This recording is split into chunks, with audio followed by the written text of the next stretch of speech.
Waalaikumsalam warahmatullahi wabarakatuh. Buat yang belum tahu, hari ini acara kita hari ini itu diselenggarakan oleh OKOC Lampung, OKOC Andalan Lampung, yang disupport oleh Fakultas Ekonomi Bisnis Unila. Ya, makasih.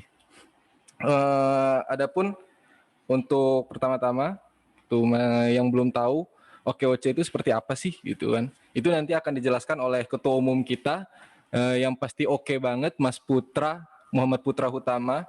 Kemudian latar belakang dari kegiatan ini, kawan-kawan, itu sebenarnya untuk menjelaskan apa sih itu pentingnya UMKM bagi perkembangan ekonomi bangsa kita. Terus juga gimana sih kiat-kiatnya supaya kawan-kawan ini tetap bisa bertahan gitu kan di dalam kondisi yang semua lagi sulit sih ya kayaknya. Semua lagi sulit kayak gini, itu gimana caranya.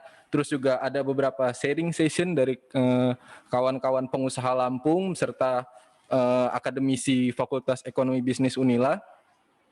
Dan juga ada yang pertama-tama mungkin kita perkenalan dulu narasumber kita. Yang pertama ini adalah Bu Dr. Erni Hendrawati, Wakil Dekan FEB Universitas Lampung. Halo Bu Erni, Halo, apa kabar? sore semuanya. Terus juga ada Kak Iqbal Sarif. Ini mungkin banyak dari kawan-kawan pengusaha yang udah kenal beliau lah ya, owner dari Sambal Alu dan Marketif. Halo Kak Iqbal, Halo, apa kabar? Mas. Alhamdulillah sehat. Terus juga ada Kak Remia Putri, owner dari Kata Semesta dan Portofolio. Halo Kak Remia. Halo. Ya, terus juga ada Ketua Umum kita yang oke banget ini pasti Mas Putra Utama. Ya, halo Mas Putra. Halo Mas Ardian. Ya, mungkin yang pertama ini deh Mas, boleh jelasin apa sih OKOC itu, OKOC Andalan itu. Jadi biar kawan-kawan selampung juga mungkin supaya tahu gitu kan. Siap. OKOC itu apa, tujuannya apa gitu. Mungkin bisa jelasin Mas Tama. Oke. Sebelumnya Assalamualaikum warahmatullahi wabarakatuh. Waalaikumsalam warahmatullahi wabarakatuh. Tabikun. Ya pun. Ya, jadi sebelum saya ingin mengucapkan terima kasih dulu kepada FEB Unila, Bu Erni dan Pak Dekan juga yang udah memberikan tempat yang sangat keren ini ya. Jadi kata Bu Erni sih tadi infonya, ini kita yang pertama kali menggunakan nih. Jadi suatu kehormatan banget bisa dapat tempat yang bagus seperti ini. Dan saya juga ingin mengucapkan terima kasih pada para narasumber, ada Bu Wakil Dekan juga, Bu Erni, Mas Iqbal, dan Mbak Remia, yang kebetulan kita beda ini ya, beda camp ya. Mbak Remia, halo. Kedengeran? Halo, iya kedengeran. Saya ya. Dari ruangan yang lainnya. Ya, jadi mungkin perkenalan lagi, nama saya Muhammad Putra Hutama, bisa dipanggil Tama. Sekarang saya merupakan Ketua OKOC Andalan Lampung, dan profesi saya juga sebagai pengajar di Universitas Padjadjaran, sekaligus punya beberapa bisnis di bidang F&B, pariwisata, dan fashion. Sekarang mungkin teman-teman penasaran, apa sih tuh OKOC Andalan Lampung? Apa sih OKOC Andalan gitu ya? Jadi kalau misalkan teman-teman pasti tahu lah, udah pasti sering dengar banget namanya OKOC. Jadi identik dengan Pak Sandiaga Uno, OKOC. Tapi sekarang mungkin kalau misalkan teman-teman mungkin berpikir OKOC itu gerakan politik bukan ya? Atau misalkan suatu komunitas yang nanti ujung-ujungnya menjadi politik praktis. Nah, kalau dulu emang sebenarnya OKOC ini merupakan salah satu gagasan yang dibawa oleh Pak Sandi ketika pilkada maupun pilpres. Tapi setelah pasca pilpres dan pilkada, gerakan OKOC ini emang khusus diberikan untuk para masyarakat Indonesia. Nah, makanya juga bisa sampai ke Lampung sebenarnya. Jadi kita di sini pengen memberikan kebermanfaatan kepada orang banyak, sekaligus pengen membantu UMKM naik kelas, khususnya di Provinsi Lampung. Nah, kalau gitu lanjut lagi nih, apa sih OKOC Andalan itu? Jadi kalau OKOC Andalan itu merupakan konsultan UMKM berbasis komunitas di bawah naungan OKOC dan PT Superki Andalan Indonesia. Jadi ini bukan murni gerakan sosial doang, tapi di sini juga murni ada consultingnya juga. Jadi gak hanya cuma gerakan terus bantu orang, tapi di sini juga kita mendapatkan ilmu yang dari consulting group. Jadi bagi teman-teman yang ingin bergabung sebagai kepengurusan maupun menjadi binaan UMKM, ya di sini tempatnya kita bisa saling belajar bareng, berproses bareng. Nanti teman-teman juga bisa mendapatkan seperti acara perdana kita ini, yaitu Entrepreneur Talk. Jadi sharing-sharing dengan para akademisi maupun pembisnis yang udah jago di bidangnya. Seperti kita lihat Mas Iqbal dan Mbak Remia di sini. Dan nanti juga teman-teman ketika udah punya ide suatu bisnis, teman-teman bisa konsultasi ke kita juga. Kira-kira bisnis ini gimana sih kalau misalkan kita mau masukin ke BMC, Business Model Canvas, gimana strategi yang pas untuk kita mendapatkan pasar di Lampung seperti itu. Nah mungkin kalau misalkan teman-teman tahu, apa ya sebutannya fun fact-nya ya, mungkin fakta menariknya adalah di Indonesia itu hanya 3,1% orang yang berbisnis. Dan bahkan ada 22,5% bisnis kecil yang gagal di di tahun pertama. Artinya apa? Artinya kita nggak oke bener namanya berbisnis kita mulai aja dulu, tapi harus dengan persiapan yang pas. Dan kita juga butuh namanya komunitas maupun tempat kita sharing untuk meningkatkan bisnis kita. Paling tanpa panjang lebar lagi, saya mengucapkan terima kasih yang sebesar-besarnya udah menyukseskan acara perdana ini, dan mudah-mudahan nanti teman-teman semua penonton di Zoom boleh sambil rebahan kali ya, jadi bisa dengerin juga pendapat dari akademisi dan para pembisnis juga. Dan nanti kalau misalkan mau ikut OKOC, nanti kita akan buka rekrutmen pengurus sekaligus binaan UMKM-nya. Paling segitu aja Mas Nay. Terima kasih banyak. Assalamualaikum warahmatullahi wabarakatuh. Waalaikumsalam. Nah, jadi gitu kawan-kawan, keren banget kan gitu OKOC andalan. Jadi buat yang pengen daftar itu bisa nanti klik linknya atau nanti hubungi kontak personnya. Nah, yang pertama nih kita ada narasumber kita Bu Dr. Erni Hendrawati SMSI. Bu. Gini Bu, kan setahu saya nih Indonesia ini kan udah menurut saya udah bukan yang pertama kan ngalamin resesi masa-masa sulit ekonomi gini. Nah, kalau berdasarkan pandangan Ibu selaku akademisi, apa sih gitu Bu peluang dan tantangan bisnis di era-era yang kayak gini gitu kan? Karena kan ini kalau nggak salah mungkin beda case-nya ya dengan waktu 98 atau tahun-tahun sebelumnya gitu. Itu gimana tuh Bu? Ya. Oke, terima kasih. Pertama-tama saya juga apresiasi ya kepada OKOC Andalan Lampung ya, yang punya program yang keren ya kan, yang sebenarnya bisa bersinergi dengan Fakultas Ekonomi dan Bisnis. Itulah mengapa dekanat maupun fakulti member dari FEB bersedia untuk diajak bekerja sama, dan sebenarnya nggak hanya OKOC ini aja, tapi juga kita selalu membuka diri untuk bisa bekerja sama dengan banyak asosiasi maupun UMKM itu sendiri, karena memang visi misi dari FEB adalah untuk pengembangan UMKM. Nah, terkait dengan pertanyaan dari Mas siapa tadi? Ardian. Mas Ardian ya.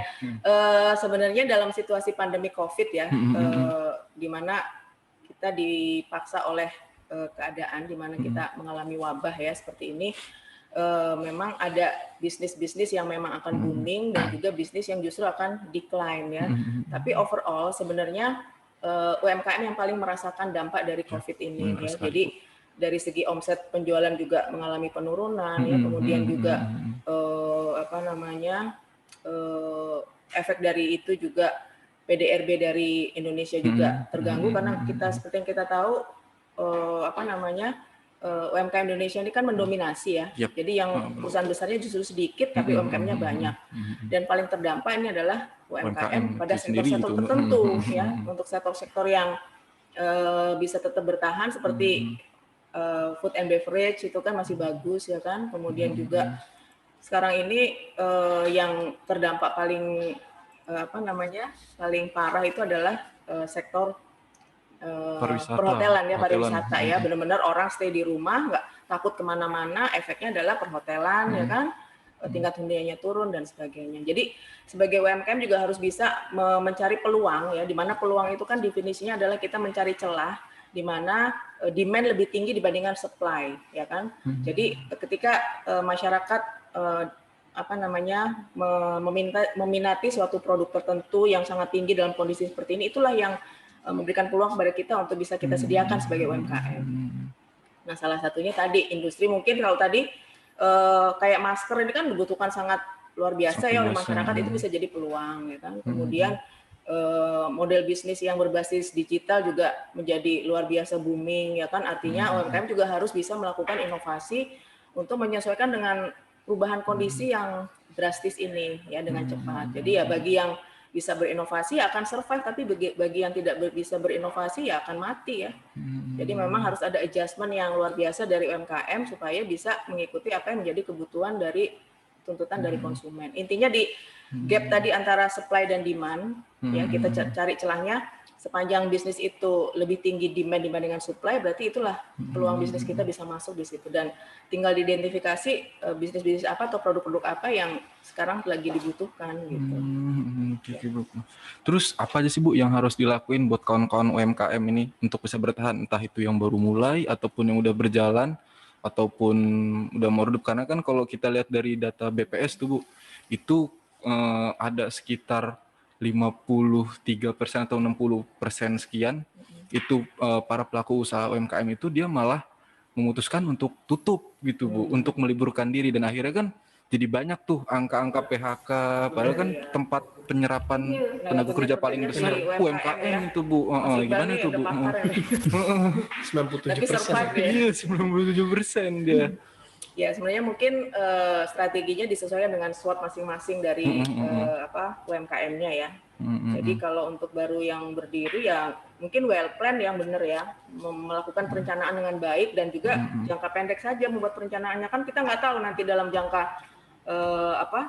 termin yang lebih panjang situasinya mungkin seperti apa, ya kan? Jadi kita buat perencanaan tentang berapa sih volume produksi yang yang sesuai, jangan sampai nanti kita memiliki inventory yang berlebihan ya kan, karena salah melakukan prediksi. Jadi benar-benar pasar itu dibaca dengan baik, demand-nya seperti apa, sehingga volume produksinya juga menyesuaikan dengan demand tersebut. Kemudian juga harus pinter-pinter melakukan efisiensi biaya ya, itu yang juga sangat penting. Jadi sebenarnya kita diuntungkan dengan marketplace ya, karena banyak sekali ongkos-ongkos ongkos-ongkos operasional yang bisa dipangkas dengan adanya platform digital yang bisa juga harus diakrabi juga oleh UMKM. Apalagi sekarang kita sudah revolusi industri ya 4.0 menuju 5.0, jadi ya Bu, sudah harus melakukan perubahan ya. Jadi pemangkasan biaya, kemudian juga membuat target volume produksi dan penjualan yang rasional ya, jangan terlalu over optimis ya. Baru kemudian dilihat per 3 bulan, nanti 3 bulan kemudian juga melakukan evaluasi kembali seperti itu. Salah satunya itulah yang penting, melakukan perencanaan keuangan yang baik, kemudian juga melakukan efisiensi biaya. Iya benar sih. Bagi yang sudah berjalan ya, yang selama ini memakai model bisnis konvensional harus cepat berubah beralih, ke digital panjang ya. Itu bisa disesuaikan, panjang perusahaannya bisa menyesuaikan, merubah platform ke konvensional ke digital ya. Nah terus ini nih Bu, sempat beberapa kali kita kan sempat diskusi bareng kawan-kawan pengusaha lain gitu kan, kayak semisal yang tadi Ibu bilang tadi gitu kan, mungkin dari beberapa kawan-kawan ini pengusaha, dia ada yang nggak melakukan efisiensi biaya produksi gitu kan, dia produksi bahan baku banyak banget gitu kan, akhirnya karena kondisi kayak sekarang, malah nggak keluar tuh bahan bakunya gitu kan. Nah, sedangkan cost yang harus dikeluarin itu ternyata nggak berkurang, dari mulai pajak, sewa segala macam itu kan nggak berkurang gitu. Nah, terus dari pendapat akademisi itu kira-kira ada nggak sih gitu untuk dari bantuan pemerintah kayak pengurangan, biasanya sih yang sering jadi keluhan itu pengurangan pajak, terus bantuan dari untuk mungkin ada beberapa dari kawan-kawan kita pengusaha itu kan biasanya dia namanya pengusaha mungkin selalu dekat dengan kredit bank gitu-gitu, itu kira-kira ada nggak buat kawan-kawan yang tahu pemerintah gitu? Sudah meringankan dalam tahun kemarin itu melakukan pemulihan ekonomi nasional ya. Jadi program itu baru saja kemarin kita kedatangan Kemenko itu menjelaskan terkait dengan bagaimana PEN ya, penanggulangan penanggulangan ekonomi nasional ya. Jadi ada program-program yang memang salah satunya juga menyentuh UMKM, diantaranya tadi penghapusan pajak malah. Semula kan 0,5%. Iya, Bu. Nah sekarang dengan yang peraturan terbaru sepertinya dihilangkan, itu salah satunya. Kemudian juga ada insentif berupa bantuan pendanaan juga ada, ya kan. Jadi ada beberapa treatment dari pemerintah untuk pengembangan UMKM. Jadi ada dari pemerintah. Oke, nah tuh buat kawan-kawan UMKM ternyata pemerintah kita juga udah bantu gitu kan, dan emang ini narasumber kita kan bisa dibilang benar-benar kredibel untuk ngebahas ini gitu kan. Jadi ya worth it lah untuk dipercaya gitu kan kawan-kawan semua gitu. Mungkin berikutnya nih, untuk berikutnya selaku praktisi, mungkin bisa kita bilang praktisi di bidang bisnis yang mungkin udah cukup lama kita kenal juga nih ya, Mas Iqbal Sarif, Mas owner dari Sambal Alu dan Marketif. Kayaknya udah berapa kali ya Mas kita main badminton bareng gitu ya. Wah, Iya. Iya tak Mas. sama situ, Mas. Ini Mas, bisa nggak sih Mas ceritain pengalaman Mas dari dulu ngebangun Sambal Alu, terus juga kalau nggak salah dulu sempat ini ya Mas, Granny Snack itu? Ya, Ya Granny Snack juga, ya sampai akhirnya ngerambah ke sektor marketing advisor ya Mas, marketing itu ya. Kalau saya lihat-lihat itu, bisa nggak Mas ceritain itu gimana tuh? Iya. Assalamualaikum warahmatullahi wabarakatuh. Waalaikumsalam warahmatullahi wabarakatuh. Selamat sore teman-teman semua. Yang terhormat Ibu Dr. Erni selaku Wakil Dekan FEB Universitas Lampung. Lalu juga pemateri ada Mbak Renia, salam kenal. Mas Ferdian ya, Iya. sebagai moderator, dan Mas Putra Utama nih sebagai Ketua OKOC Lampung nih. Langsung aja ya, tadi pertanyaan tadi, pengalaman apa ya, jatuh bangunnya gitu ya. Iya. Aku tuh dari mulai usaha tuh dari tahun 2012. Banyak menghabiskan waktu dulu SMA dan kuliahnya di Jogja. Jadi pulang ke Lampung itu dengan apa ya, dengan kekecewaan lah, karena pernah bekerja tapi ternyata nggak sesuai dengan ekspektasi. Akhirnya dapat buku tentang kewirausahaan dari Mas Ipo. Dari buku itulah baru kebuka nih mindset saya tentang, wah ternyata kalau mau sukses itu nggak cuma lewat jalur bekerja nih, ada juga yang namanya jalur berdagang. Dia bilang. Nah dari situlah saya mulai memutuskan minta restu orang tua untuk, Pak, Bu, saya mau usaha nih, minta restunya. Dan alhamdulillah nggak direstuin juga sih sama ibu gitu ya. Kalau masih muda kendala banyak Iya, gitu ya Mas. kalau kata ibu, kalau dia ditanyain, loh Iqbal kan dulu kerja nih di Jakarta, kok sekarang ada di Lampung. Sebelum saya jawab, ibu saya udah jawab duluan, iya dia lagi istirahat mau kuliah lagi gitu. Padahal sebenarnya dalam hati, lah kan saya mau dagang Bu gitu. Nah itu mungkin salah satu yang bikin saya juga, wah ini gue harus buktiin nih. Nenek saya juga gitu. Kalau di bahasa Lampung kan dia nanyain, kamu udah sekolah jauh-jauh di Jogja, pulang-pulang dagang, kata dia gitu. Nah kakek kamu nggak sekolah juga dagang katanya. Nah itu yang bikin saya sekolah katanya kan. ini juga cuk gitu. Tapi kalau mungkin orang down atau apa ya, takut atau malu karena itu, kalau saya malah dijadiin motivasi buat saya supaya saya mau buktiin nih ke keluarga, mungkin mereka itu karena saking sayangnya sama saya gitu ya, jadi nggak mau malu lah. Akhirnya di situ saya pengen punya impian untuk gue pengen jadi pengusaha muda yang sukses nih. Dulu makna suksesnya adalah ya gue punya omset miliaran kan gitu ya. Tapi seiring berjalannya waktu dari tahun 2012 sampai sekarang, ternyata agak semu tuh dengan apa ya, dengan tujuan kalau cuman mikirin omset atau duit doang. Ternyata ada cara lain berbisnis yang lebih besar impact-nya. Jadi sekarang dari tahun lalu saya apa ya, rubah lah plan bisnisnya untuk sekarang udah mikirin orang deh, untuk ngasih impact deh buat society. Apalagi yang dulunya saya paling benci sama Lampung, karena saya balik ke dari Jogja itu kan setengah hati kan, balik ke Lampung ngapain? Ya kak, begal isinya, terus yang dikenal kangen band doang, atau misalnya pokoknya yang main negatif terus. Tapi karena mungkin saya saking bencinya, sekarang Allah ngasih cara supaya lu daripada ngumpet-ngumpet terus, jelek-jelekin kota lo terus, kenapa lo nggak berbuat sesuatu buat kota lo gitu. Dan sekarang ya itulah saya pengen apa ya, kalau tujuan besarnya adalah saya pengen jadi bagian untuk Lampung ini supaya jadi rebranding Lampung, supaya Lampung itu dikenal apa sih, UMKM-nya yang maju, anak-anak mudanya yang kreatif. Makanya saya bangun marketing itu Mas.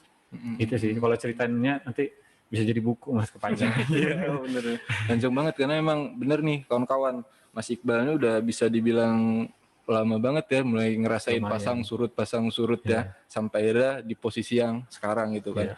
Terus apa sih Mas tantangannya waktu Mas dari mulai ngebangun bisnis dari Granny Snack, Alu, marketing itu, tantangannya apa aja sih Mas? Tantangan paling besar tuh yang pasti kan diri sendiri Mas sebenarnya. Kita diri kan sendiri ya, iya, yang paling susah itu adalah melawan diri sendiri kan. Melawan apa sih? Melawan gengsi, melawan nafsu, melawan ego.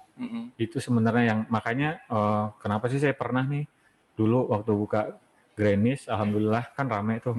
Saya masih bujang, masih sombong lah gitu, ngerasa wah gue punya banyak duit, akhirnya nggak mau belajar lagi, dan ketika itu lupa untuk belajar, akhirnya mau buka bisnis lagi nih, kafe yang lebih mewah gitu. Akhirnya singkat cerita saya habis sekitar 300-an juta untuk bangun kafe yang sampai sekarang pun belum pernah dibuka, karena ya salah setting dari awal, saya kehabisan dana, tapi kafenya belum jadi dibuka, dan itu kan pelajaran besar ya. Saya nggak mau, kenapa saya sekarang mau sering berbagi, karena saya nggak mau nih banyak Iqbal bodoh yang nggak mau belajar, yang nggak punya mentor, yang nggak punya orang yang untuk tepat dia curhat. Itu sih Mas, kendalanya adalah saya merasa sendiri dulu.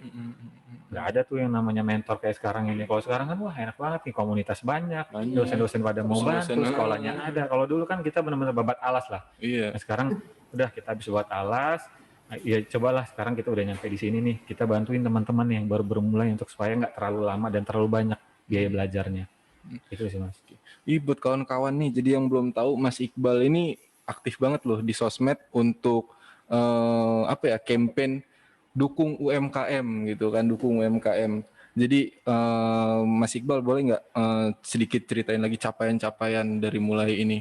Kayak aku kan sempat ini sih beberapa kali ngelihat campaign Mas Iqbal di sosmed gitu kan, tentang kita harus support UMKM gitu kan. Seorang pengusaha itu sukses bukan diukur dari materi gitu kan, kalau kata Mas Iqbal, itu dari seberapa bergunanya kamu untuk lingkungan kamu kan, untuk your society gitu kan. Nah, itu pernah nggak Mas buat suatu capaian yang menurut Mas, gue bener-bener udah ngerasain, gue berguna banget nih buat lingkungan gue gini, gitu. Ya kalau dulu sih naifnya kan, wah gue punya banyak cabang, gue dikenal orang karena gue bisa bermanfaat. Padahal itu saya sebenarnya bohong sama diri saya sendiri. Padahal yang kaya saya sendiri, yang umrohnya saya sendiri gitu. Ngeliat kanan kiri kok karyawan saya susah terus gitu. Jadi kalau kayak capaian omset, capaian rumah dan materi itu menurutku sekarang kayaknya udah nggak begitu penting gitu. Yang bikin aku sekarang ngerasa bermakna adalah ketika aku bisa jadi jembatan nih di Marketif nih, jadi jembatan antara ini, saya jembatan diinjek-injek nggak apa-apa, yang penting saya harus kokoh antara antara teman-teman nih, anak-anak muda kreatif, lulusan perguruan tinggi yang banyak nganggur sebenarnya. Mereka bingung mau ngapain, pengennya kerja PNS, BUMN, tapi mereka sebenarnya juga belum ada pengalaman di situ. Nah, saya jadikan ini tempat mereka belajar, tempat mereka berkarya, supaya mereka punya pengalaman dari ilmu dulu. Nyerap, lu ambil semua ilmu yang ada di gua, terserah, dan nggak apa-apa. Supaya apa? Supaya kamu bisa bantuin teman-teman UMKM. Teman-teman UMKM tuh punya semangat, punya ide yang luar biasa, cuman mereka sendirian, single fighter kayak saya waktu itu. Dan saya nggak mau mereka itu berjuang sendirian, makanya yuk bantuin juga yuk UMKM ini supaya naik kelas, supaya maju, supaya mereka ngerti digital marketing, supaya mereka beralih nih. Bayangin nggak Mas, teman-teman yang ada di Bambu Kuning yang dulunya tuh ramai banget, sekarang kayak apa gitu. Saya punya klien tuh, dan sayangnya yang percaya sama kita, teman-teman muda kreatif Lampung, malah brand Jakarta, Bu. Ada salah satu brand Jakarta, dia jualan di Tanah Abang, terus kita bantu kasih pelatihan, kasih cuman tentang marketplace doang. Lu jualan di marketplace gini. Awalnya mindsetnya masih belum lah. Akhirnya kita kasih training selama seharian penuh, dan alhamdulillah sekarang orderan dia tuh nggak berhenti malahan, karena cuman simple aja, lu hijrah aja nih. Lu udah jangan main konvensional lagi, lu coba pakai digital marketing, lu coba adaptasi simple aja, dan lu berani lah rekrut karyawan yang masih muda, yang masih punya semangat, yang ilmunya tuh lebih banyak mereka tuh pengetahuannya lebih banyak, cuman kurang pengalaman aja. Nah, dikolaborasiin aja gitu. Itu sih Mas. Jadi menurutku sekarang kuncinya adalah ya kolaborasi antara yang ahli dan ahlinya lah, atau yang ngerti ini dengan nggak ngerti ini. Karena kadang perbuatan kecil impact-nya jadi besar ternyata ya Mas ya. Terus ada nggak Mas pesan-pesan untuk buat kawan-kawan UMKM nih yang masih muda-muda, yang kuliah kan itu mungkin karena emang kondisi sekarang lagi sulit ya. Kalau kita lihat di beberapa sosmed-sosmed kita itu lagi mulai banyak banget tuh soft opening yang kawan-kawan masih kuliah itu dia mulai berani mulai bisnis gitu kan. Nah, itu ada nggak Mas pesan-pesan buat kawan-kawan yang baru mulai itu pun yang lagi jalan nih Mas? Buat yang UKM ya, UKM. Kalau menurutku sih modal utamanya teman-teman adalah bukan uang atau bukan materi gitu. Modalnya adalah cari sebanyak-banyaknya adalah networking ya. Cari teman sebanyak-banyaknya, cari kenalan sebanyak-banyaknya. ikut komunitas yang banyak gitu supaya apa sih, supaya dagangan lu laku, itu simpel ya. Memperluas pasar Iya, Mas, lu ya. mau sebagus apapun bisnis plan lu, sekeren apapun startup lu, kalau nggak ada yang beli gimana, atau lu nggak punya teman untuk lu tawarin gimana. Jadi networking lah, jualan lah, pede lah, turunin lah ego dan gengsi lu tuh. Kalau lu adalah lulusan universitas bagus dengan IPK sekian, nggak kepake di dunia nyata. Tapi soft skill lu, communication skill lu, attitude lu, terus akhlak lu, itu sih sebenarnya yang bisa ngebantu lu di dunia nyata gitu. Oke, lu pinter, tapi kalau lu nggak punya attitude nggak bakalan dipakai, bos. aja gitu ya Mas. Gitu kali. Benar. Mantap banget tuh penjelasan dari Mas Iqbal nih ya, kawan-kawannya. Mungkin selanjutnya, terima kasih Mas Iqbal. Mungkin selanjutnya ini ada Mbak Remia Wulandari, owner dari Kata Semesta. Halo. Mungkin kawan-kawan juga udah banyak yang tahu kan Kata Semesta gitu. Mungkin Aduh, Ibu belum tahu ya lagi. Pengen tahu nih. Pengen tahu Oh, juga. pengen Mungkin tahu. ada kawan-kawan lain juga yang pengen tahu nih, sama kayak Bu Dr. Erni juga. Mbak Remia, halo. Halo, ini suara saya kedengeran nggak toh? Oh, kedengeran dong. Oke, kedengeran ya. Mbak Remia, boleh dong Yes. ceritain pengalaman Mbak Remia ngebangun bisnis Kata Semesta dan lain-lainnya itu, Mbak. Gimana? Oke. Sebelumnya selamat sore Ibu Dr. Erni, Kak Iqbal, Kak Nai, dan Kak Tama. Saya di sini namanya Remia Putri. Saya adalah salah satu orang yang di belakang ruang portofolio Semesta. Nah, ruang portofolio Semesta sendiri itu sebenarnya terbagi menjadi dua, yaitu Kata Semesta Textile Printing dan portofolio market. Langsung share screen aja kali ya, biar lebih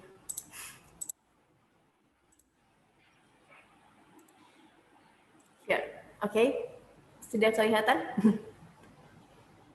Kak Nai, sudah kelihatan? Oke, siap. Jadi ruang portofolio Semesta ini sebenarnya berawal dari di tahun 2017. Nih, di tahun 2017 itu sekitar 3 tahun yang lalu, itu sebenarnya saya pribadi sudah terbiasa diajak orang tua saya ke pameran mesin gitu. Jadi sedikit-sedikit familiar lah, walaupun secara teknis ya belum paham. Pameran mesin yang biasanya ada di JCC Senayan sama di JCC Kemayoran. Nah, nih, jadi di tahun 2017 itu sama kayak Kak Iqbal, pulang ke Lampung sebenarnya bingung mau ngapain. Nah, dari sana kami akhirnya, saya akhirnya berdiskusi lah dengan salah satu orang rumah saya, kira-kira kita mau bikin apa nih di Lampung. Dan textile printing adalah salah satu hal yang belum ada di Lampung. Jadi kalau misalnya print-print yang lain, mungkin print kertas atau mungkin print banner itu kan sudah banyak yang menjamur, tapi textile printing belum ada di Lampung. Nih, pertama kalinya di tahun 2017 dengan jumlah timnya yang merangkap-rangkap, yang ini kan ada printnya dan ada pressnya, itu semuanya merangkap-rangkap. Hari ini per masing-masing divisinya sudah ada dua orang timnya gitu. Nah, pada saat itu kami juga bikin namanya ruang pamer. Salah satu goals-nya kan masih pada belum tahu tuh orang-orang Lampung terutama apa itu textile printing. Yang mereka tahu biasanya kan print kain yang gulungan gitu ya. Tapi yang kami tawarkan adalah print kain dengan minimal ordernya 1 meter aja. Jadi kain putih di print lalu di press itu jadi beberapa hal. Makanya kami buat ruang pamer itu salah satunya untuk memberitahu teman-teman, memberitahu orang-orang yang ingin memberikan karyanya untuk dijadiin produk-produk yang bisa dipakai lebih wearable gitu lah, jadi wearable art. Nah, pada saat itu hal pertama yang saya lakukan, karena waktu itu masih single fighter sama kayak Kak Iqbal sebelumnya, masih single fighter, hal pertama yang saya lakukan adalah saya ketuk pintu ke orang-orang yang bisa gambar. Saya kenalan tuh sama, waktu itu pertama kali Lampung Menulis. Dari sana, dari Lampung Menulis itu saya bisa tahu kalau ternyata lukisan-lukisan manual itu kalau misalnya di-scan dan di-print di kain, itu hasilnya itu nilai art-nya, nilai value handmade-nya itu tuh lebih gitu loh dibandingkan vektor. Kayak contohnya jilbab yang saya pakai, ini lukisan salah satu teman saya, Meta.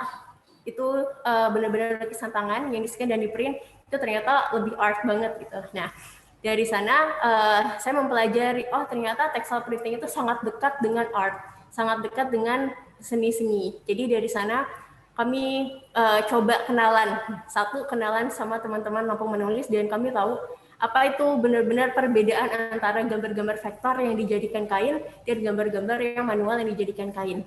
Nah, setelah dari sana, kami banyak eksplorasi ke beberapa produk-produk. Kayak yang bisa dilihat di ruang pamer ini, kami bikin sofa dari kain. Yang gambar ini sebenarnya lukisan dari Romi. Ada namanya Romi, dia seniman di Lampung. Biasanya dia langsung melukisnya di media semacam kanvas atau di tembok, itu dia manual. Sama dia gambar yang ini, yang warna merah ini, yang kursi warna merah ini, itu akhirnya difoto dan di print jadinya seperti ini. Terus ini juga beberapa hal-halnya, yaitu ada kain-kain. Ini semua kainnya warna putih, dijadiin scarf, dijadiin jilbab, dijadiin beberapa hal, makanya diciptakan ruang pamer. Karena di sini buat pamer-pamer karya sekalian buat semacam showcase, display. Hal-hal apa aja sih yang bisa kita buat gitu. Lanjut. Dari ruang pamer itu, pertama kami kenalan tuh sama teman-teman Lampung Menulis. Terus setelah itu kita juga punya ternyata beberapa kenalan-kenalan kami lagi. Oh ya, waktu itu saya udah gabung. Jadi kan pertamanya saya single fighter tuh kenalan sama anak Lampung Menulis. Setelahnya ada tim yang masuk namanya Amel. Di situ Amel kan temannya banyak juga tuh. Jadi dari saya punya kenalan sendiri, Amel punya kenalan lagi, nanti kenalannya Amel punya kenalan lagi. Akhirnya kami saling mengenal satu sama lain, dan ternyata anak-anak di Lampung kami temukan banyak banget yang kreatifnya tuh out of the box gitu, yang saya nggak pernah tahu sebelumnya kalau ternyata Lampung itu ada gitu. Bisa dibuka ya.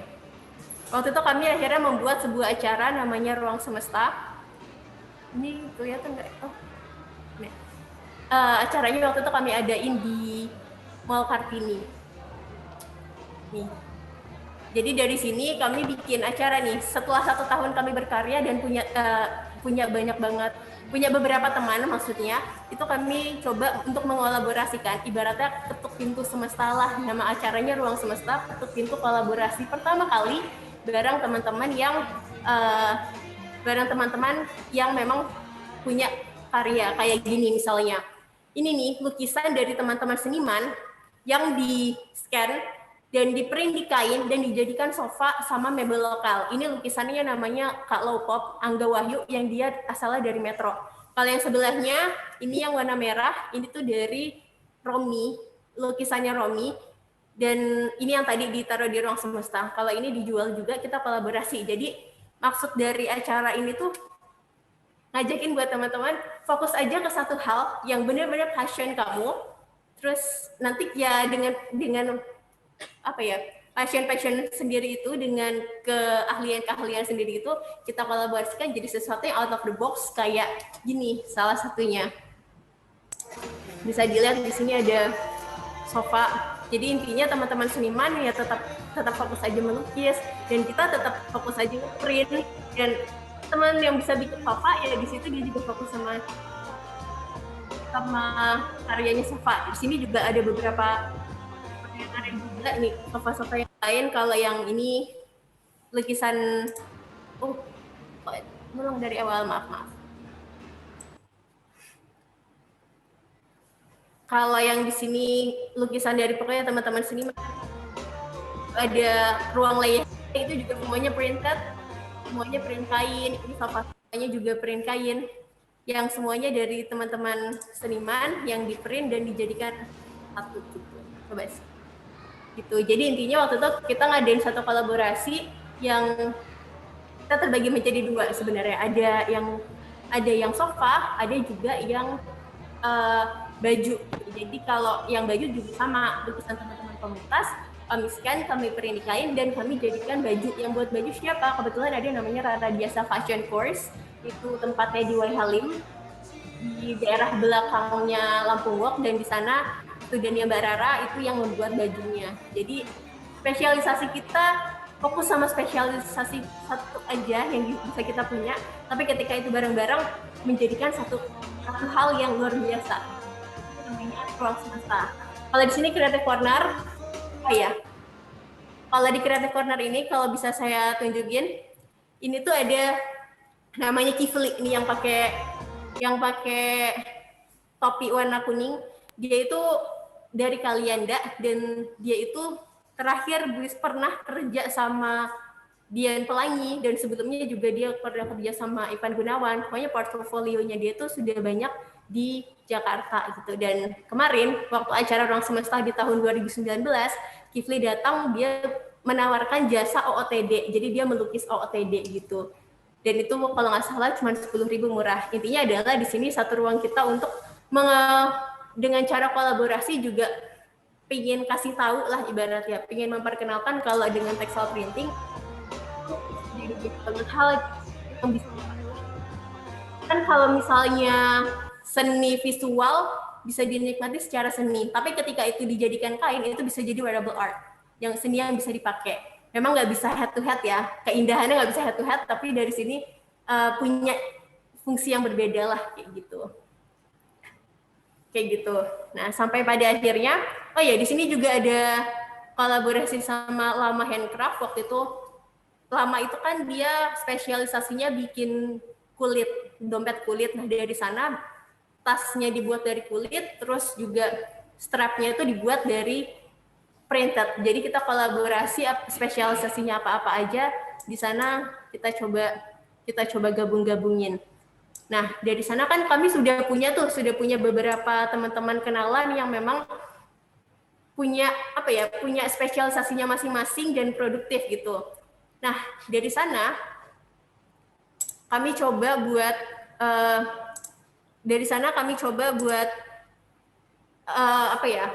bikin sesuatu yang lebih sustainable lah ibaratnya.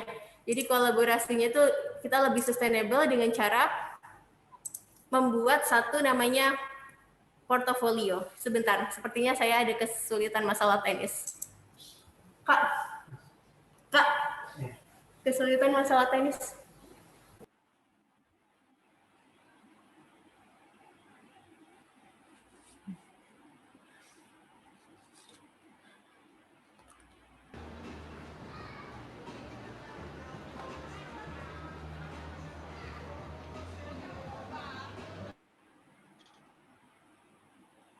Ini udah ya berarti ya.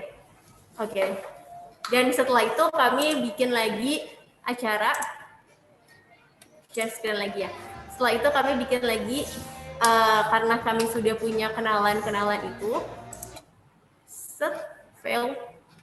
Kapan mau dikeluarin? Mau di back ke PowerPoint. Ke PowerPoint.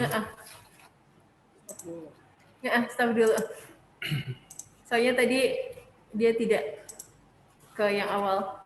Keluarin dari PowerPoint. Kesulitan.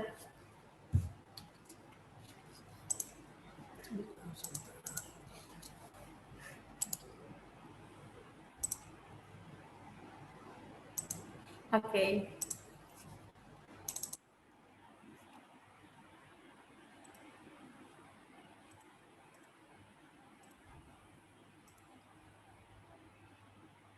Ya. Oke. Nah, dari sana kami coba buat satu space lagi karena kebetulan space-nya waktu itu ada. Kami coba bikin satu kolaborasi bareng-bareng teman-teman yang memang sudah pernah kami kenal sebelumnya itu untuk bekerja sama dengan lebih sustainable, namanya portofolio. Jadi di portofolio ini isinya adalah kumpulan dari brand-brand kecil, sebenarnya masih kecil ya, UMKM lah ibaratnya. Tapi mereka punya value-value yang luar biasa. Kayak misalnya nih, ada kami satu kolaborasi kami yang sebelah sini. Ini kalau bisa diperbesar. Ini ada satu kolaborasi kami.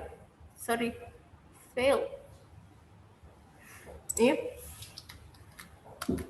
Nah, ini kami kolaborasi antara Nonana, Mi Lampung, sama portofolio. Jadi lukisan karya Nana itu lukisan tentang Mi Lampung. Mi Lampung itu kan ada ada 3 bestsellernya, ada ayam rebus, ada mie Lampung, sama ada satu lagi nasi tim. Itu lukisan ya, dilukis secara manual sama Nonana yang pada akhirnya kami print dan kami jadikan produk. Itu 3 bestsellernya mie Lampung. Kenapa mie Lampung? Di sini itu kami mau mencoba untuk apa ya, satu representasi Lampung yang selain Siger dan selain Tapis. Saya tahu Siger dan Tapis itu sudah sangat filosofis dan sudah sangat terkenal. Tapi barangkali ada satu hal lagi yang diangkat dari Lampung. Oh, satu makanan yang legend yang saya tahu, yang kami tahu adalah mie Lampung. Pada akhirnya kami ketuk pintu ke mie Lampung dan ternyata mie Lampung mau gitu loh. Ya udah, boleh. Kami tertarik. Pada akhirnya ya udah kami jadikan produk tote bag sama scarf-nya gitu. Itu salah satunya. Ada juga yang bikin ada juga yang masuk namanya phone games. Phone games itu dia lebih ke anting-anting yang dari kertas-kertas bekas. Jadi memanfaatkan limbah-limbah bekas di situ. Intinya adalah portofolio mencoba untuk mengangkat brand-brand yang baru yang sebelumnya jarang ada gitu. Dan kebetulan juga karena ini memang pasar baru, mendakinya itu lebih sulit daripada mendaki vendor ternyata. Apalagi sebelumnya pandemi kan. Kalau ini sedikit.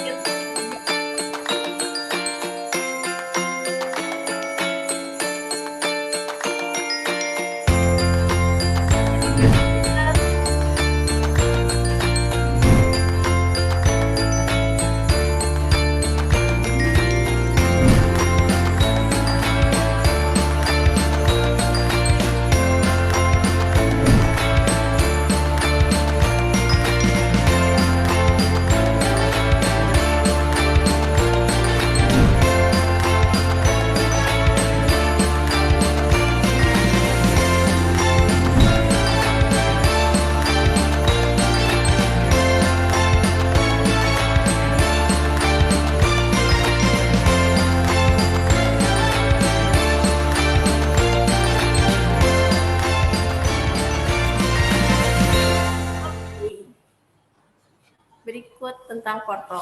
Nah, sebelumnya ada satu lagi nih yang ternyata saya kurang untuk menjelaskannya. Nah, di Kata Semesta, karena kami juga udah fokus sama textile printing, kami di awal tahun ini, kurang lebih sekitar awal tahun ini atau akhir tahun kemarin gitu, saya kurang begitu ingat. Intinya adalah sekitaran awal tahun ini, itu kami membeli satu mesin baru namanya mesin laser cutting. Jadi menambahkan satu produk di Kata Semesta, yaitu laser cutting. Laser cutting itu memang identiknya dengan hijab ya, karena banyak banget hijab-hijab yang bisa pinggirannya seperti ini, pinggirannya punya motif yang seperti ini. Tapi lebih dari itu sebenarnya kebutuhannya lebih banyak banget. Ada juga bisa mempercepat untuk bikin jersey gitu. Jadi untuk motong kaos dia lebih cepat. Oh ya, ini ditutup karena kebetulan ini desain dari customer. Jadi kami nggak bisa serta-merta untuk membuka. Karena memang salah satu yang kami tawarkan adalah satu desain ya untuk satu customer. Kalaupun memang nanti kami mau publish dengan hal seperti ini, kami harus izin dulu gitu. Untuk kayak ini kami tutup dulu untuk sementara. Jadi seperti itu Kak. Barangkali ada yang mau ditanyakan Kak Nay? Ini Kak, jadi mantep banget sebenarnya pemaparan dari Kak Remi ini. Jadi beliau ini bisa dibilang ini berarti suatu hal yang baru ya Kak ya? Di cara produksi maupun metode-metode pemasaran yang Kakak lakuin untuk portofolio dan Kata Semesta ini termasuk hal baru berarti ya Kak ya? Dan itu pernah nggak sih Kak ngerasain kesulitan gitu untuk kenalin suatu hal yang baru gitu mengenai metode ataupun brand baru ke masyarakat umum gitu supaya lu gimana sih gitu ini nih biar sebenarnya bagus loh, ini lebih bagus dari apa yang udah sebelumnya ada diproduksi gitu loh, ini nih limited loh gitu-gitu, ada nggak sih Kak tantangannya gitu? Kalau tantangan masalah itu sebenarnya banyak banget, makanya kami sampai membuat acara Ruang Semesta itu untuk salah satu halnya bahasa baiknya adalah edukasi ya, untuk memperkenalkan untuk edukasi. Makanya kami juga waktu di Ruang Semesta itu kan ngenalinnya bukan cuman produk-produknya, tapi juga kain-kain yang tersedia di sana. Jadi ada beberapa stok-stok kain kita itu kami jajar yang kayak jemuran tadi tuh loh. Nah di situ detail, benar-benar detail. Jadi teman-teman yang datang ke sana ke acara pada saat itu benar-benar bisa pegang, benar-benar bisa hand feel per satu satuan kainnya. Terus juga mereka bisa pegang langsung produk-produk yang lain. Karena pendekatan offline untuk menceritakan apa itu semesta, ya itu salah satu hal yang paling yang paling efektif lah kalau buat saya pada saat itu. Terus untuk kedepannya Kak ada nggak gitu pesan-pesan buat kawan-kawan UMKM terutama yang mau mulai bisnis di bidang tekstil sama art gitu, ada nggak kira-kira pesan-pesannya? Untuk gimana sih cara lu untuk memulai awal gitu kan, langkah lu untuk mempertahankan customer gitu kan, untuk kenalin suatu brand gitu, ada nggak pesan-pesannya gitu Kak? Kalau yang pernah kami lakukan sebelumnya, langkah awal untuk melakukan sesuatu adalah memulai ya. Ya beneran memulai sama gabung di banyak sekali komunitas, kan dari sana kita mengenal satu sama lain. Tapi kalau untuk masa pandemi ini, hal yang paling bisa dilakukan adalah sebenarnya nggak semua jenis usaha bisa dilakukan di masa pandemi. Tapi misalnya Semesta untuk masa pandemi ini, kan kami biasanya yang kami jual scarf gitu. Paling banyak scarf, pouch. Tapi karena pandemi, yang lagi dibutuhkan adalah masker. Jadi kami juga produksi printed mask gitu. Masker-masker yang printing. Jadi gimana caranya untuk bisa keep up menjual produk-produk yang sedang dibutuhkan saat ini. Atau kalau misalnya memang belum punya customer, yang kami lakukan sebelumnya adalah jemput bola. Di list dulu nih, di list dulu siapa yang kira-kira potensial market kita, terus dari sana di DM-in satu-satu membutuhkan atau enggak. Sederhana sih. Oke, mantep banget ya. Mungkin itu kawan-kawan, mungkin ada beberapa dari kawan-kawan peserta yang udah nggak sabar gitu kan, pengen nanya dengan Bu Dokter ataupun Kak Iqbal dan Kak Remia gitu. Mungkin kita buka aja langsung sesi tanya jawab yang pertama buat kawan-kawan yang mau bertanya, silahkan.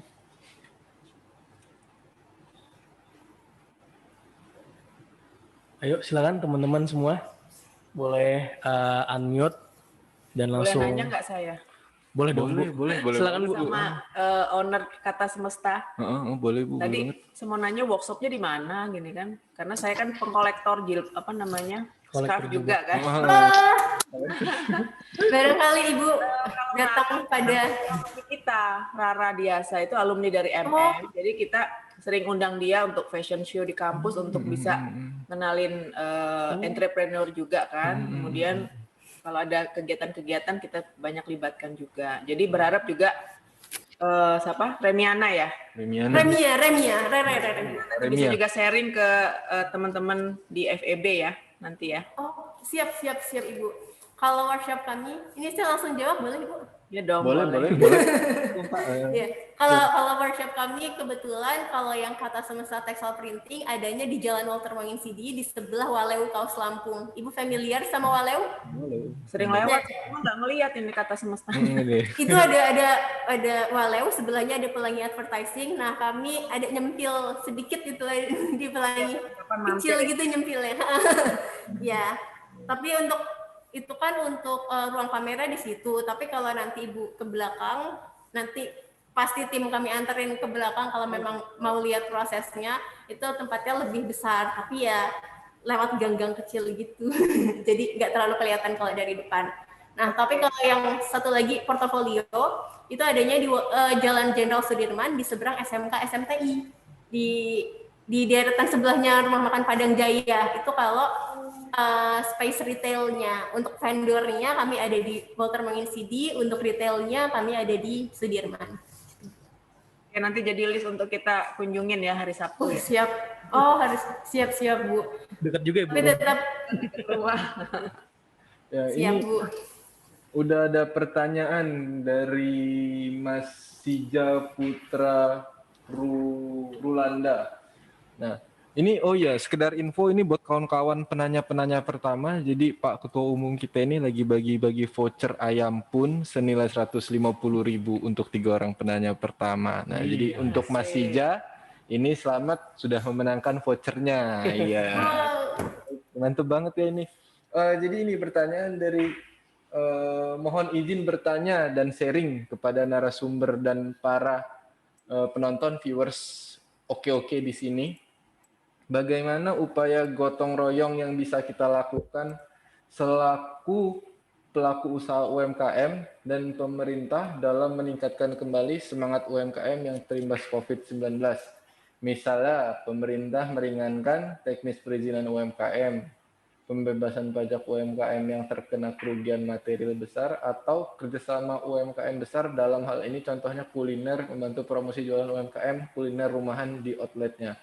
Meskipun di 2021 belum secara full terlihat pandemi COVID segera berakhir atau masih diupayakan dalam wabahnya. Nah, ini kayaknya lebih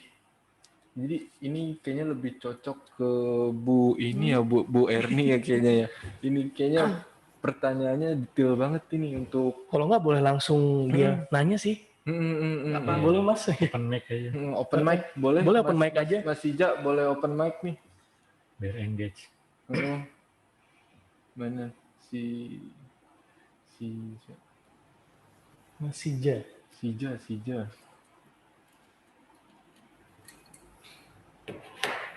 Putra. Nah, itu Sija Putra.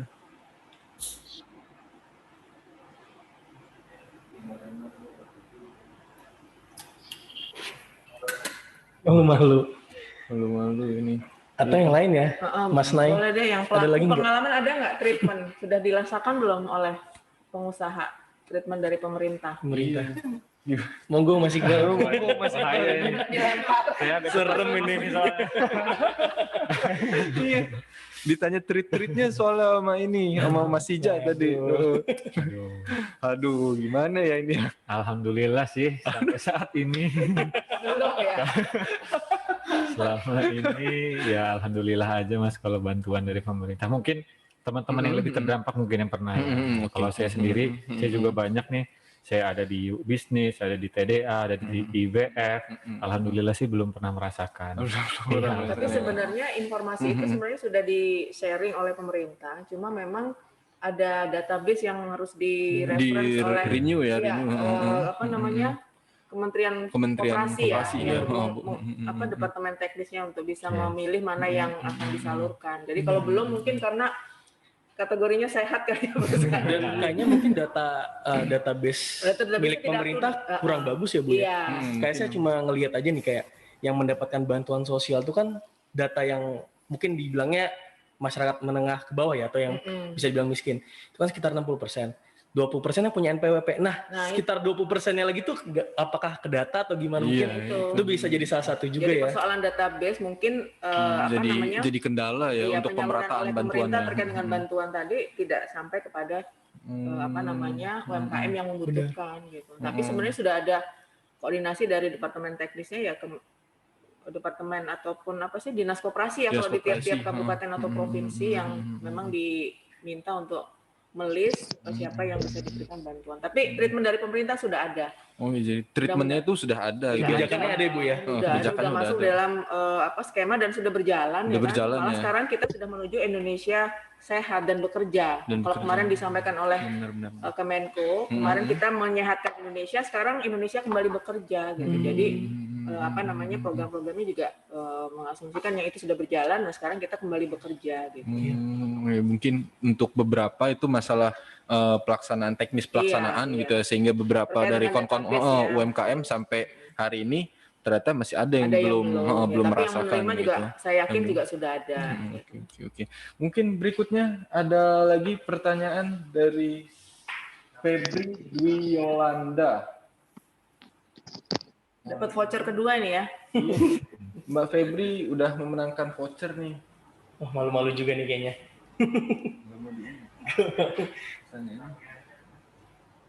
Oh iya. Wah banyak juga ini. Waduh. Oh, banyak ya. Karena dikasih voucher sih. Aduh. Biasanya begitu Bu, malu-malu dulu tapi udah deket-deket baru banyak Baru pertanyaan. banyak ya. Yang masih golnya biasanya juga gitu. Ya, karena voucher itu sih. Karena voucher aja. Kalau nggak ada voucher nggak ada yang Tergiur semua ya kan. Ini Nah itu tuh. oh iya. Oke, open mic. Oke. Oh, itu udah ada Kan, kamera juga tuh. Tapi aku ya. Boleh kalau mau langsung tanya.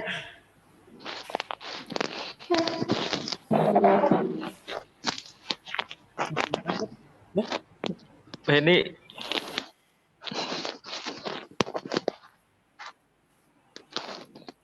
yang mana nih Mas? Oh, itu tabrakan tuh dua tuh. Tabrakan ada dua. Refliansah Mungkin dulu dari kali. Mas Refliansah dulu kali. Oh iya, oke. Oke, selamat sore rekan-rekan pemateri dan yang saya hormati Bu Dekan. Saya mau nanya kepada Mas Iqbal yang kebetulan udah usaha kuliner, salah satunya sambal alu ya Mas ya. Itu kan umurnya udah cukup lama juga ya Mas ya, udah berapa tahun? 4 tahun ya mungkin ya, 4 sampai 5 tahunan ya. Ya, Nah 3. itu peran Mas Iqbal di dalam sambal alu itu apa sih yang diambil gitu? Perannya kan mungkin itu ada timnya kan Mas ya, owner, para pendirinya gitu.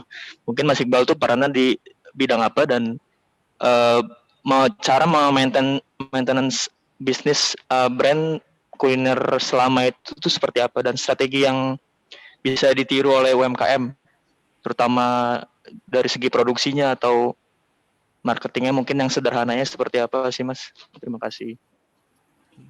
Oke, langsung jawab ya. Ya, boleh dong. Langsung jawab. Pertanyaannya bagus banget ini. Agak panjang nih jawabannya juga.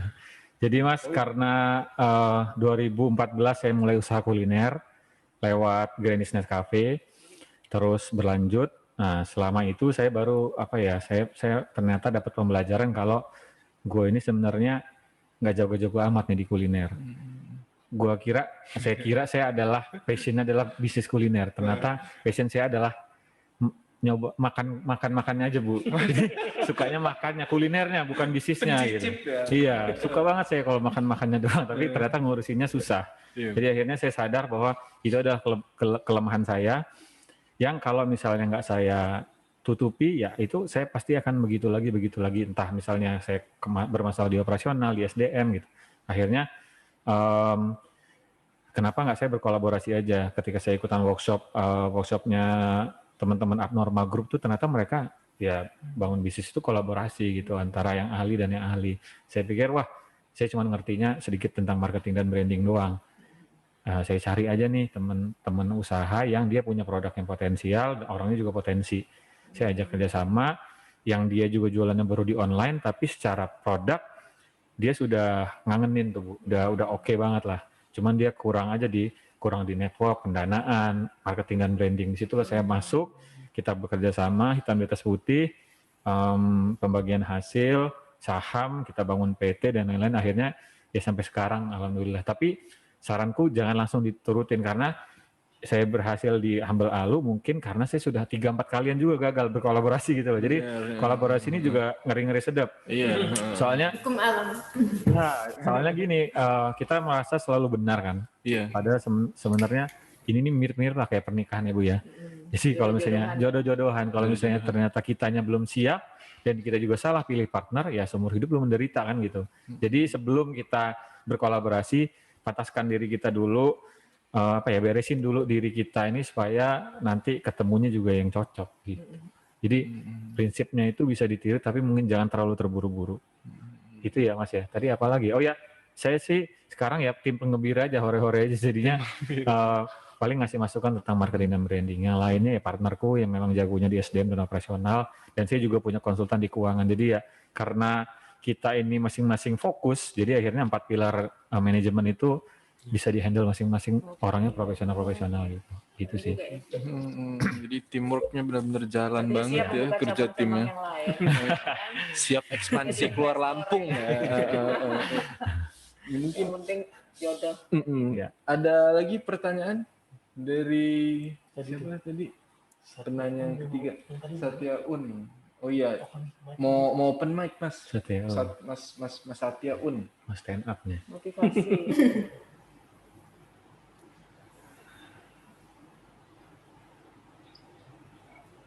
Halo. Begitu. Nah, itu udah kelihatan. Udah. Halo, selamat sore semuanya. Selamat sore. Sore. Saya mau nanya untuk yang punya owner kata semesta. Wow, oke. Halo Kak Satya. Jadi kan tadi dengar portofolio itu menggabungkan beberapa lokal brand Lampung ya, UMKM ya. Ya bisa dibilang gitu. Tapi selain itu juga kami punya produk sendiri juga gitu. Nah, itu untuk join masuk ke situ itu apakah ada seleksi atau boleh masuk aja atau gimana tuh sistemnya? Soalnya kan kebetulan saya juga ada di bidang clothing juga dan teman-teman juga banyak di bidang lokal clothing juga. Siapa tahu bisa join sama gitu kan. Oke. Kalau Itu misal aja palingan yang gue tanya. Thank you Kak. Hmm. Oke. Jadi kalau langsung dijawab ya Kak ya. Portofolio itu memang menggabungkan dari banyak banget brand dimasukin di dalam satu tempat juga. Nah, untuk syarat-syaratnya apa? Kalau misalnya secara kayak pendapatan persen-persenan gitu sebenarnya beda-beda karena produknya kan beda, anting-anting, baju, ada juga sofa di sana kan beda tuh jenisnya. Kalau masalah bagian yang itunya nanti kita bisa ngobrol personal. Tapi kalau masalah yang lainnya bawa dulu aja produknya apa. Yang jelas yang mau kami angkat itu sebenarnya artisannya itu loh. Ada semangat artisannya. Artisan dalam artian bertanggung jawab. Si brand owner itu bertanggung jawab dari masalah awal sampai dengan tahap quality control. Jadi produknya itu bukan produk yang di reseller gitu, misalnya dia beli dari luar atau apalagi yang impor gitu, bukan yang seperti itu. Terus jenis produknya lagi yang seperti apa? Fokus utamanya memang fashion, baju. Bajunya itu yang biasanya punya cerita-cerita di baliknya. Kayak misalnya kemarin itu ada yang masukin si Destiantos kaos kan lebih general ya. Tapi dia tuh sebenarnya punya background yang bagus. Dia anak metro yang gambarnya, lukisannya itu dipakai sama profil picture-nya Puma headquarters di Jerman. Dan dia juga mendapatkan internship, kesempatan magang di Jerman. Terus lukisan-lukisan yang dia masukin di dalam baju itu kan dia masuknya ke dia dengerin lagu nih, terus dia masukin, terus dia terinspirasi dari lagu, dia jadiin baju. Ada juga dia ngangkat diversity, karena memang background yang kita kan saat ini kan agak bermasalah dengan toleransi gitu ya. Nah di situ dia angkat jadi baju value-value-nya yang penting itu punya cerita. Tapi kan itu sudah ada dia. Barangkali kita mencoba untuk menyedikitkan kompetitor kayak gitu loh. Jadi jangan nyampe itu sebenarnya kompetitor. Kira-kira bakal head to head nggak ya di dalamnya? Jadi balik lagi kalau memang kepingin masukin satu barang, kita ngobrol di belakang dulu aja produknya apa. Barangkali bisa masuk di sana atau enggak kayak gitu. Banyak sekali hal yang bisa, tapi ada juga yang enggak gitu kan. Kurang lebih secara garis besar kayak gitu Kasat. Ya, intinya fashion dan local made ya. Iya, kalau bisa handmade gitu. Oh, handmade ya. Ya udah sih cukup itu aja palingan. Thank you Kak. Thank you. Terima kasih Mas Satya. Kayaknya ini langsung kita buka ke sesi tanya jawab kedua aja, ngeliat kayaknya banyak banget ini penanya-penanyanya. Gimana Mas Tama? Langsung buka sesi tanya jawab. Mungkin langsung dilanjut ke Mbak Anissa kali ya. Oh, ya Mbak Anissa Fatmalia ini. Halo, saya Aca. Halo Mbak Anissa. Izin bertanya, saat ini kita banyak promosi melalui media online. Gimana cara meningkatkan engagement dengan konsumen di sosial media, Instagram misalnya? Teknis pertanyaannya. Semuanya. Nah ini pertanyaan teknis banget ini. Mungkin ini kayaknya lebih tepat ke Harus ke marketing. lebih tepat ke ini kayaknya ke Mas Iqbal kayaknya ini. Karena saya lihat kalau saya lihat di IG-nya Marketif banyak banget ya kegiatan-kegiatan Marketif yang lagi discuss gitu kan, ngebahas tentang brand gitu kan. Mungkin Mas Iqbal gimana nih Mas tanggapannya untuk pertanyaan dari Mbak Anissa Fatmalia ya? Iya. Mm-mm. Ya sebelumnya harus tahu juga sih Mas, ini kategorinya masuk bisnis apa nih, terus produknya seperti apa kan nggak? Target Misalnya marketnya. ternyata marketnya adalah bapak-bapak usia 60 atau 80 kan juga mau main sosial media juga kan nggak cocok gitu. Nggak Jadi cocok ya, tergantung, iya sesuaikanlah konten itu dengan marketnya gitu. Dan buat apa ya, buat experience sih sebenarnya. Kayak apa sih yang relate sama mereka, biasanya kalau isunya relate pasti mereka juga mau ngobrol kan. Dan apa, jangan jadi robot gitu loh, jangan jadi robot sebagai konten atau admin tuh, jangan jadi robot, jadi ya kayak manusia aja, treatlah brand kita seperti manusia gitu. Jadi kalau memang orang komen ya dibalas, jangan pakai auto Text gitu. terus balasnya, terus bahasa-bahasanya juga jangan Bahasa-bahasa terlalu baku kayak kaku gitu kan. gitu. Jadi ya jadilah manusia gitu. Iya. Jadi Yang relate sama marketnya. Jadi harus pakai data juga sih Mas. Kayak harus ini ya produksi gambar yang powerful ya, nggak enggak biar juga loh, kadang kan gini misalnya, kenapa sih odading tuh viral itu, apakah karena videonya bagus atau apa, kan enggak juga gitu Mas. odading. Iya, tapi relate aja gitu sama masyarakat sekarang, orang lagi jengah, lo ngomongin anjay itu nggak boleh, terus kalian aja kan odading, anjing banget ya bilang kayak gitu kan. Ya gitu Mas. Jadi kadang kan ya itu udah apa ya, kayak out of the box banget sih, jauh banget. Ya, iya, Lo misalnya makan odading itu lo jadi Iron Man kan gitu. Ya, jadi ya gitu Mas. Itu jadi gitu Mbak Anissa tuh mantep banget kan. Jadi ini ada lagi pertanyaan dari banyak banget ini penanya-penanyanya, kayak Mbak Reza ya, atau Mas Reza Ihsani. Mana tadi penanyanya? Reza Open Ihsani. mic ya, open mic ya. Iya, open mic ya kayaknya. Ini nanya sama siapa kan nggak tahu nih. Iya. Boleh bertanya Kak. Mas Reza open mic-nya. Satu lagi aja ya.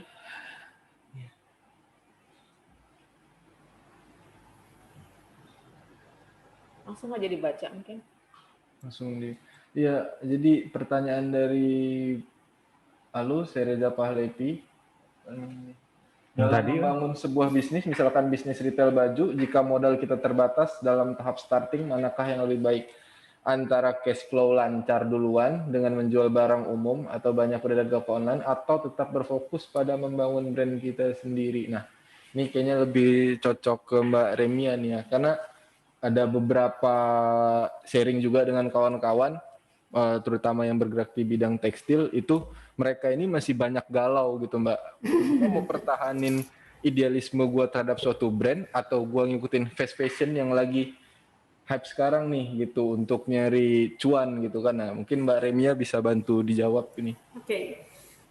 Kalau dari pengalaman saya yang bergerak di bidang vendor dan retail, pun retailnya juga masih baru banget, masih butuh banyak banget trial error, yang lebih banyak errornya. Saya akan memilih untuk ke barang-barang yang banyak beredar di toko online dulu. Intinya yang sudah sangat jelas marketnya siapa dulu, baru setelah itu mentingin idealismenya.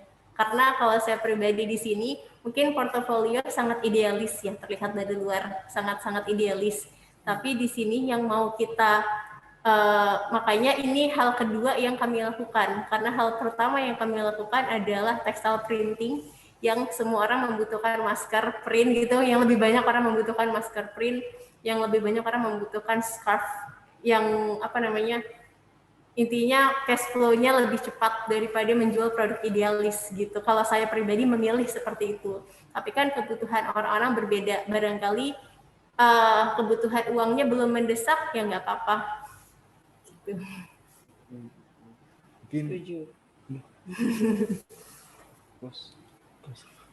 Mungkin terima kasih buat kawan-kawan semua yang udah hadir untuk acara webinar kali ini. Mungkin kedepannya kita bisa kerjasama lagi gitu ya Bu ya, bareng kawan-kawan kasih, Bu. pengusaha gitu kan. Kita seneng banget nih bisa kerja Senang sama banget ini. soalnya kerjasama dengan Kak Iqbal, Kak Remia, Bu Dr. Erni juga gitu. Mungkin terakhir untuk closing nih Bu, untuk dari aku, kira-kira ini kan udah yang mungkin bisa dibilang kesekian kalinya Indonesia ngadepin kayak gini. Dan kalau kita berkaca ke sebelum-sebelumnya, namanya tren fashion, musik dan lain-lain itu biasa per satu decade kan. Dari pandangan Ibu, tren kedepannya apa nih yang bakalan jadi peluang bisnis besar gitu tren kedepannya di 2021 dan seterusnya itu Bu, kira-kira dari Ibu. Ya kembali ke filosofi siklus bisnis ya. Jadi memang di setiap kondisi perekonomian tuh pasti akan menguntungkan pada bisnis tertentu, tapi ada juga bisnis yang mengalami kemunduran ya, penurunan ya kan. Jadi sebenarnya bisnis apapun bagus, sepanjang secara aspek ekonomi, aspek industri, aspek perusahaannya mendukung gitu. Jadi tren apapun, apalagi sekarang yang penting intinya setiap produk itu kan life cycle-nya semakin pendek ya. Iya, Artinya si pengusahanya memang harus inovatif itu aja supaya produknya nggak mati dengan cepat ya kan, tapi tetap harus berinovasi. Terus itu aja sih. Oke, mungkin itu aja kawan-kawan semua. Terima kasih. Assalamualaikum warahmatullahi wabarakatuh. Sampai jumpa kembali. Sampai bergabung di OKOC Andalan Lampung ya. Terima kasih. Terima kasih. Thank you. Terima kasih.